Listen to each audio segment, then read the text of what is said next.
একজন ইহুদি শুনেছে একজন মহিলা যে আল্লাহর নবী বলেছে, মুহাম্মদ বলেছে, তার কারণ এমন একজন ম্যান বলেছে যার জীবনের শুরু থেকে আজও পর্যন্ত তিনি একটাও মিথ্যা বলে। ইহুদি যখন শুনেছে যে মুহাম্মদ এই কথা বলেছে, মুহাম্মদের কথা তো একটাও মিথ্যা হয় না, ইহুদি করেছে বাড়িতে গিয়ে যত সম্পদ আছে সম্পদগুলো ভাগ করে আমার ভাইরা 40 ভাগের 1 ভাগ ইহুদি যাকাত দিয়ে দিয়েছে। ইহুদি মহিলা বলে, ও ম্যানেজার, পাথর আমার উটগুলোকে হেফাজত, সম্পদগুলোকে হেফাজত করে নাই, তাহলে কে করেছে? ইহুদি মহিলা বলে, আমার সম্পদগুলোকে হেফাজত করেছে মুহাম্মদের আল্লাহ।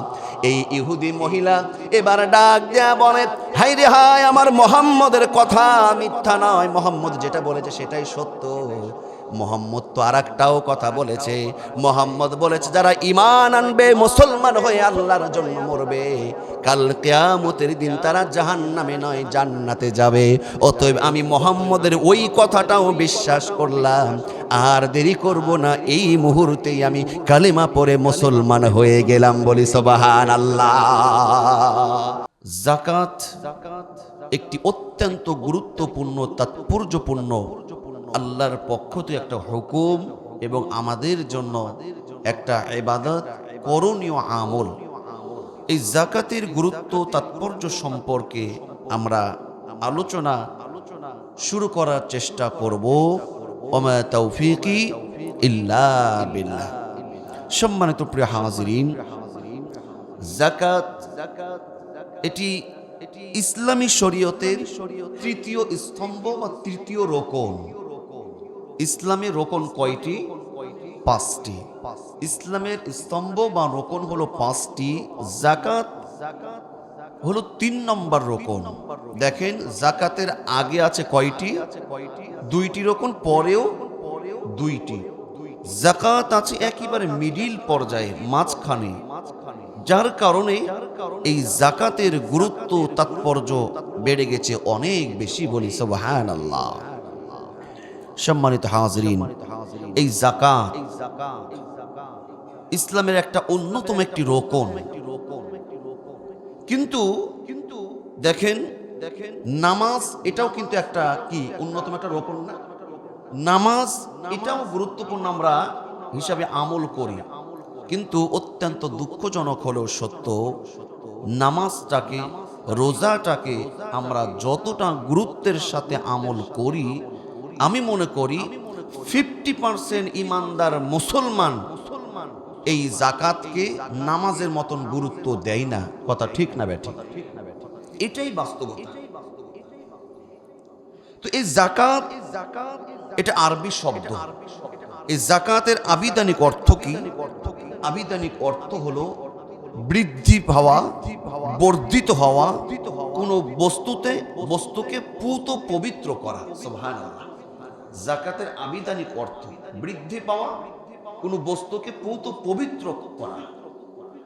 আর যাকাতের আবিধানিক অর্থ হলো, এই যাকাতের আবিধানিক অর্থ এটা। যাকাতের পারিভাষিক অর্থ হলো নিসাব পরিমাণ মালিকের সম্পদ নির্দিষ্ট সময়, নির্দিষ্ট খাতে আল্লাহর সন্তুষ্টির জন্য বিনা শর্তে তার সম্পদ আল্লাহর রাস্তায় দান করার নাম হলো যাকাত। বলি সুবহানাল্লাহ।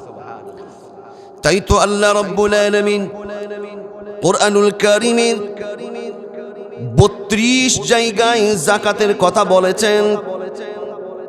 কোরআনে 32 জায়গায় যাকাতের কথা বলেছেন, কিন্তু মজার বিষয় হলো 28 জায়গায় নামাজ এবং যাকাত একসঙ্গে আল্লাহ পাক বলেছে। বলি সুবহানাল্লাহ।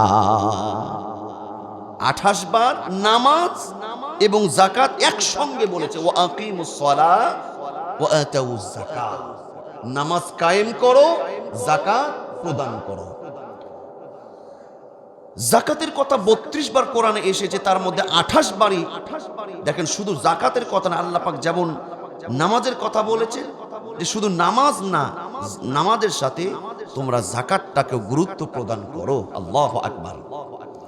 আল্লাহ সুবহানাহু ওয়া তাআলা 73 নম্বর সূরা সূরাতুল মুজাম্মিলের 20 নম্বর আয়াতের শেষ অংশে কি বলেন? وأقيموا الصلاة وآتوا الزكاة وأقرضوا الله قرضا حسنا وما تقدموا لأنفسكم من خير تجدوه عند الله هو خيرا وأعظم أجرا الله سبحانه وتعالى বলেন وأقيموا الصلاة তোমরা সালাত কায়েম করো ওয়াতুজ যাকাত যাকাত প্রদান করো ওয়াকরিদুল্লাহ করদান হাসানা এবং আল্লাহকে উত্তম ঋণ প্রদান করো। বলি সুবহানাল্লাহ। আল্লাহকে ঋণ দেওয়ার দরকার আছে? আল্লাহ কি অভাবী? অভাব মুক্ত। আল্লাহর চাইতে বড় গণী বা ধনী দ্বিতীয় আর কেউ। কিন্তু আল্লাহ পাক এখানে বান্দার কাছে ঋণ চেয়েছেন।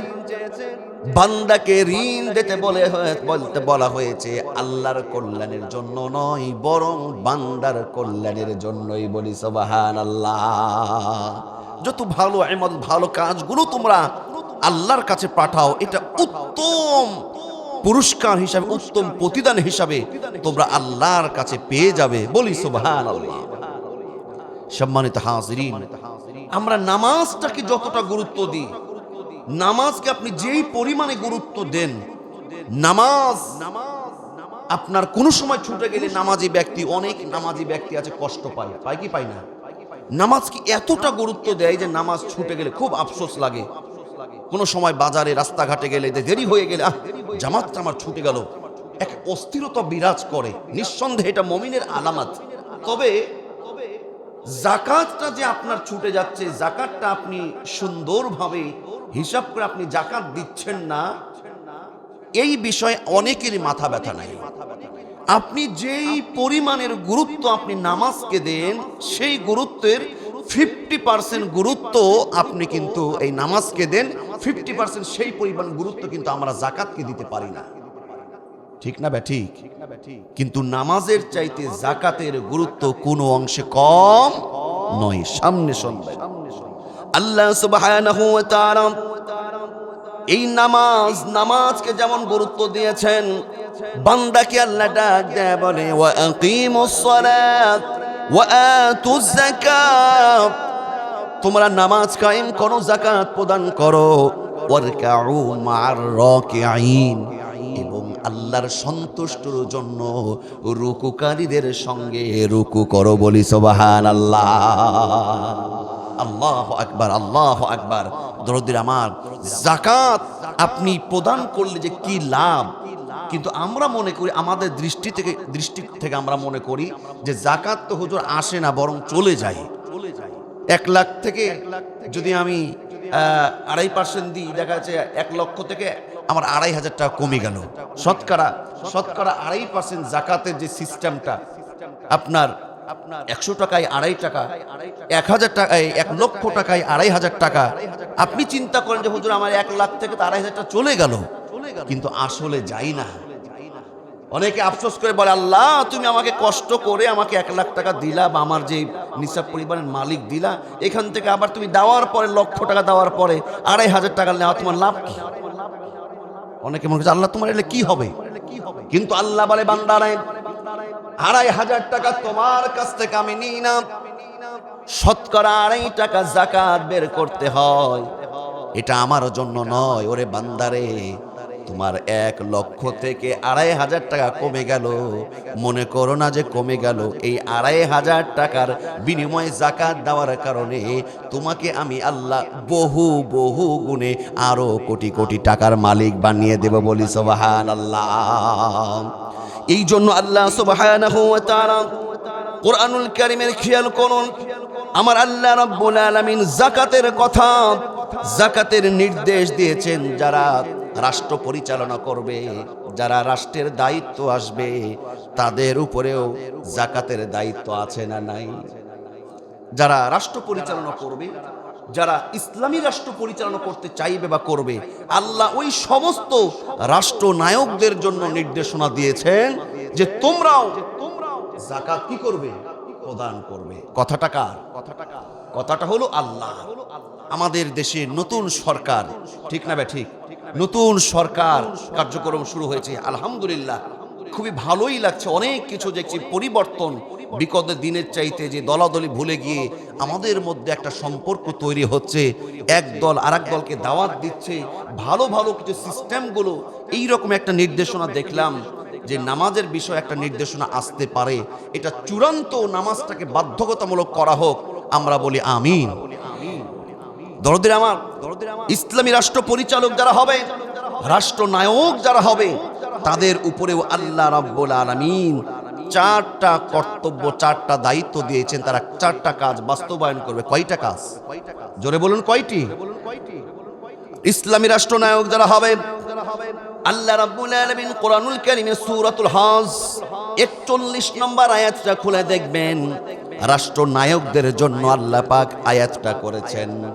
সূরা হজের ৪১ নম্বর আয়াতে আল্লাহ বলেন, আল্লাযীনা ইম্মাক্কান্নাহুম ফিল আরদি আকামুস সালাহ ওয়া আতাউয যাকাত ওয়া আমারু বিল মা'রুফ ওয়া নাহাউ আনিল মুনকার ওয়ালিল্লাহি আকিবাতুল উমুর। আল্লাহু আকবার। আল্লাহ সুবহানাহু ওয়া তাআলা তিনি বলেন, আমি যদি তোমাকে রাষ্ট্র পরিচালনার ক্ষমতা দিই, রাষ্ট্রের দায়িত্ব যদি তোমার উপরে আসে, রাষ্ট্রের নায়কের জন্য ১ নম্বর কাজ হবে আকামুস সালাহ, নামাজ কি করা, নামাজকে কায়েম করা। ২ নম্বর কাজ হবে ওয়া আতাউয যাকাত, যাকাত প্রতিষ্ঠা, সমাজে ব্যবস্থা করা। বলি সুবহানাল্লাহ। এইখানেও রাষ্ট্রনায়ককে যাকাতের বিষয়ে গুরুত্ব বাড়িয়ে দিয়েছেন একজন, তিনি কে? আল্লাহ ১ নম্বর বলছেন নামাজ কায়েম করো, ২ নম্বর হলো যাকাত প্রতিষ্ঠা করো, যাকাত ভিত্তিক সমাজ ব্যবস্থা তৈরি করো। সমাজ ব্যবস্থা যদি যাকাত ভিত্তিক হয়ে যায়, সমাজের জন্য এটা বড়ই কল্যাণকর হবে, বড়ই কল্যাণকর হবে। সমাজে যদি আপনার যাকাতটা 100% বাস্তবায়ন হয়, এই সমাজ থেকে চুরি চলে যাবে। এই সমাজ থেকে যখন চুরি চলে যাবে, তখন দেখবেন সমাজে একটা শান্তি নেমে আসবে। ২ নম্বর যে লাভটা হবে, সমাজ যদি যাকাত ভিত্তিক সমাজ, রাষ্ট্র যদি প্রতিষ্ঠিত হয়, ২ নম্বর হলো সমাজ থেকে, রাষ্ট্র থেকে অভাব দূর হয়ে যাবে। ৩ নম্বর, সমাজ যদি রাষ্ট্র, যাকাত ভিত্তিক সমাজ রাষ্ট্র তৈরি হয়, তাহলে ইমানদার মুসলমানগুলো ইহুদি খ্রিস্টান বেধর্মীদের মুখাপেক্ষী হবে না।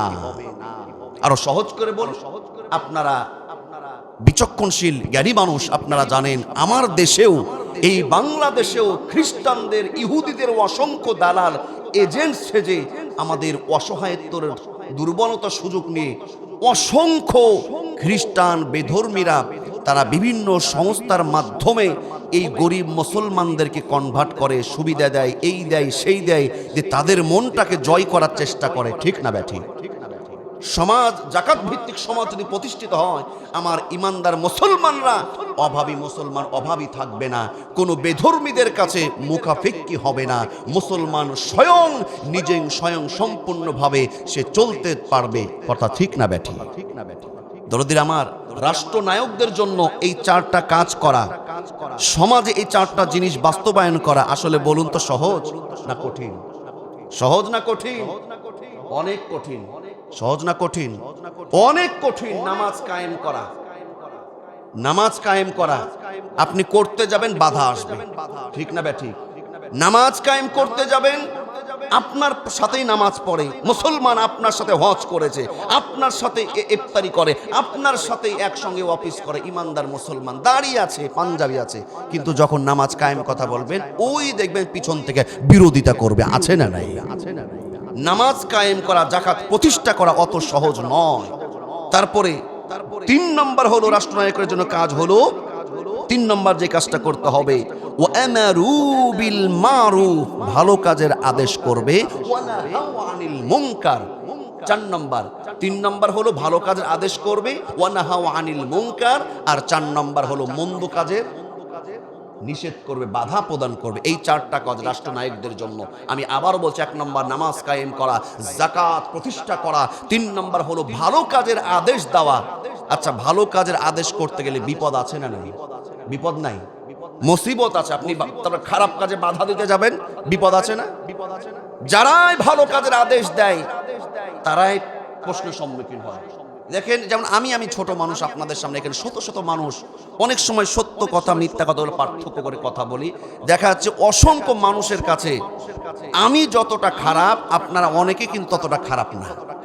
ঠিক না ব্যাঠি? যেটা আমাকে বলতে হয়, আমরা বলি বা বাধা দিই, এই জন্য আমরা খারাপ। কিন্তু এই কাজটা করতে হবে, যতই বাধা আসুক, যতই বিপদ আসুক। যারা রাষ্ট্র পরিচালনা আসবে তারা ভালো কাজের পরামর্শ দেবে এবং খারাপ কাজে কি করবে? বাধা প্রদান করবে। দরদিন আমার শোনুন, আল্লাহ সুবহানাহু ওয়া তাআলা তিনি বলেন, রাষ্ট্র পরিচালনার দায়িত্ব যারা থাকবে, নামাজ যেমন করে কায়েম করবে, 2 নম্বর হলো যাকাত প্রতিষ্ঠা করতে হবে, 3 নম্বর ভালো কাজের আদেশ দিতে হবে যতই বিপদ আসুক। আপনি ভালো কাজের আদেশ দিলে খুশি হবেন কে? খারাপ কাজে বাধা দিলেও খুশি হবেন কে? যদি এই কাজটা করেন, যতই বাধা আসুক, বিপদ আসুক, মনে রাখবেন, ওয়া কানা হাক্কান আলাইনা নাসরুল মুমিনিন। আল্লাহ পাক ওই ইমানদার মুসলমান মুমিনের জন্য সাহায্যকারী হয়ে যাবে, বলি সুবহানাল্লাহ। এই যাকাতের গুরুত্ব এত বেশি, শুধু আমাদের জন্য নয়, আল্লাহ সুবহানাহু ওয়া তাআলা তার সবচেয়ে বেশি প্রিয় দয়ার নবী, মায়ার নবী, আমার বিশ্ব নবী আল্লাহ পাক তার হাবিবকে, নবীজিকেও নির্দেশ করে বলছেন কোরআনে, এইভাবে নবীর উপরে নির্দেশ এসেছেন যে খুয মিন আমওয়ালিহিম সাদাকাতান তুতাহহিরুহুম ওয়া তুযাক্কিহিম বিহা ওয়া সাল্লি আলাইহিম ইন্না সালাতাকা সাকানুল লাহুম।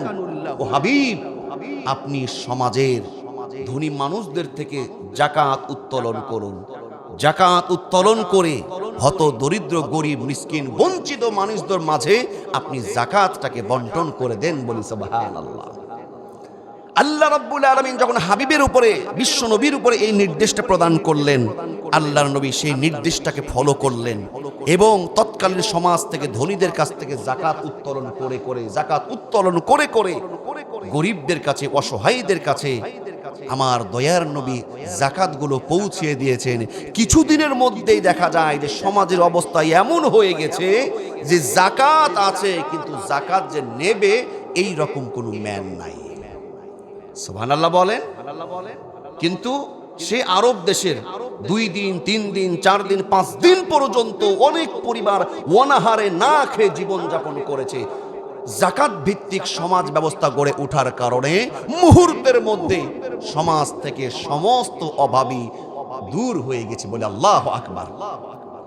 আমাদের ডানে বামে খেয়াল করে দেখুন, আপনি যদি 40টা ঘর, চতুর্দিকে যদি 40টা ঘর আপনি দেখেন, 40টা ঘরের মধ্যে আপনি খেয়াল করে দেখবেন, সামনে পিছে ডানে বামে 40টা ঘরের মধ্যে আমার মন বলে আমাদের সমাজের বর্তমান যে চিত্র, যে প্রেক্ষাপট, 40টা ঘরের মধ্যে অধিকাংশ, বেশির ঘরগুলোই কিন্তু যাকাত দেওয়ার মতন শক্তি আছে। ঠিক না ব্যাঠি?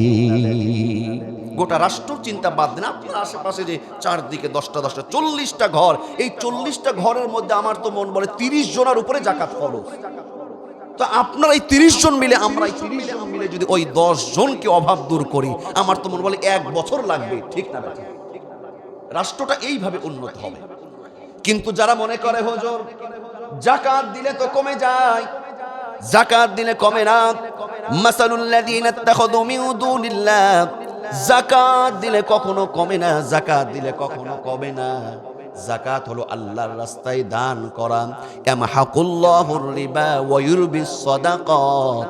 আল্লাহ পাক সূরা বাকারার মধ্যে বলছেন, সুদকে আল্লাহ পাক নিশ্চিহ্ন করে দেয়, ধ্বংস করে দেয়, আর দান, সদকা, যাকাত আল্লাহ রাব্বুল আলামিন বৃদ্ধি করে দেয়, বলি সুবহানাল্লাহ।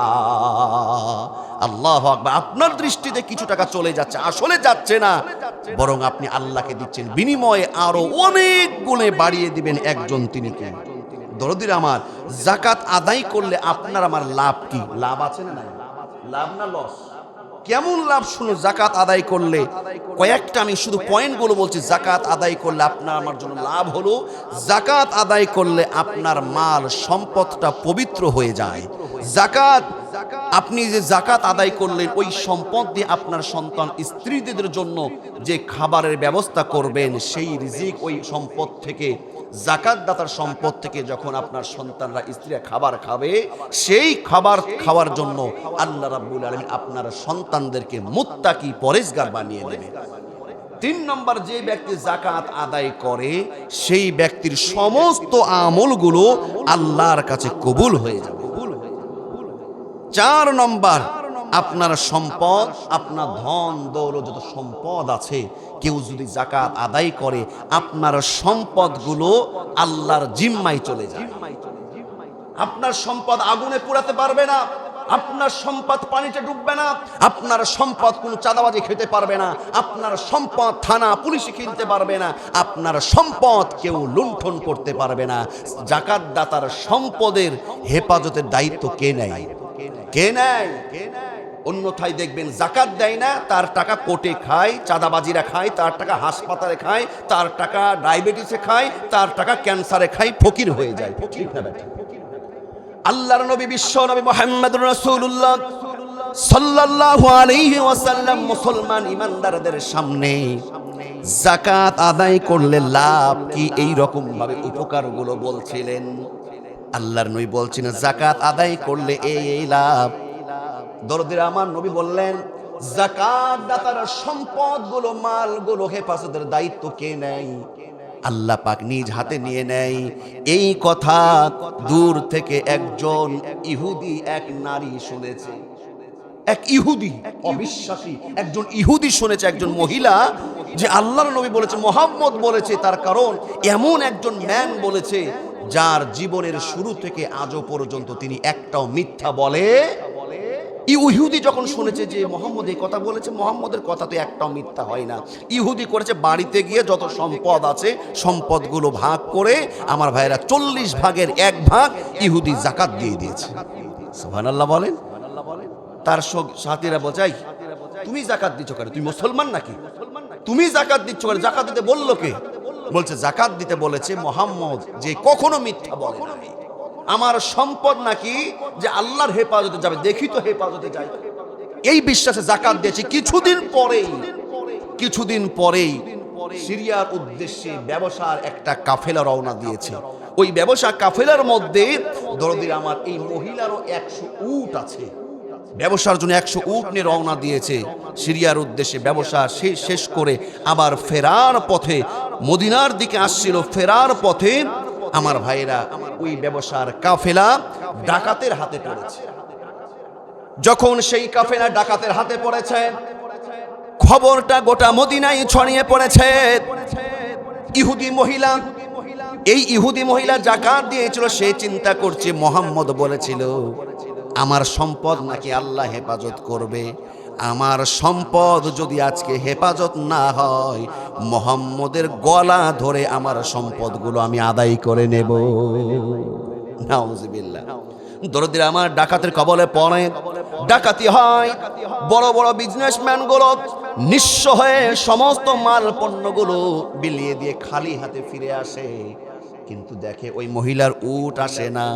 লম্বা সময় পরে ডাকাতির যখন ষড়যন্ত্র ফুরিয়ে গেছে, পরে তার ম্যানেজার যখন তার উটগুলো নিয়ে আসে, তখন বলে রাস্তায় ডাকাত হয়েছে, তুমি কি জানো না? যখন মহিলা এই কথা বলে, তার ম্যানেজার বলে হ্যাঁ আমরাও খবর পেয়েছি, তবে তোমার উট কেন ডাকাতি হলো না? ম্যানেজার এবার উত্তর দেয় তার মনিবকে, ওই ইহুদি মহিলাকে বলে বিষয় হলো রাস্তায় আসার সময় আমার গাড়ির টায়ার পাংচার হয়ে গেছিল। কিন্তু সে সময় কি গাড়ি ছিল? বুঝানোর জন্য বলছে গাড়ি পাংচার হয় না, চাকাই হয়ে যায়। সেই সময় তো গাড়ি ছিল না, ছিল কি? যানবাহন, যাকে মরুভূমি জাহাজ বলা হয়, উট। এই ম্যানেজার এবার বলে আমি যখন আসি, সামনের যে আমির, যে উটটা পাথরের সঙ্গে পায়ের আঘাত লাগে, আঘাত লেগে পড়ে যায়, বসে যায়। আর উটের বৈশিষ্ট্য হলো সামনের উটটা যা করে, যদি বসে যায় পিছনের গুলো বসে যাবে। সামনে যখন আঘাত লেগে বসে যায়, বাকি 99 উটটাও বসে যায়। এই জন্য টাইম মতন আমরা ওই রাস্তা কভার করতে পারি নাই। কিন্তু আমাদের কানে চলে এসেছে সামনে ডাকাতের আক্রমণ হয়েছে। আমরা এই জন্য ম্যানেজার বলছে আমরা কিছুক্ষণ পরে এসেছি।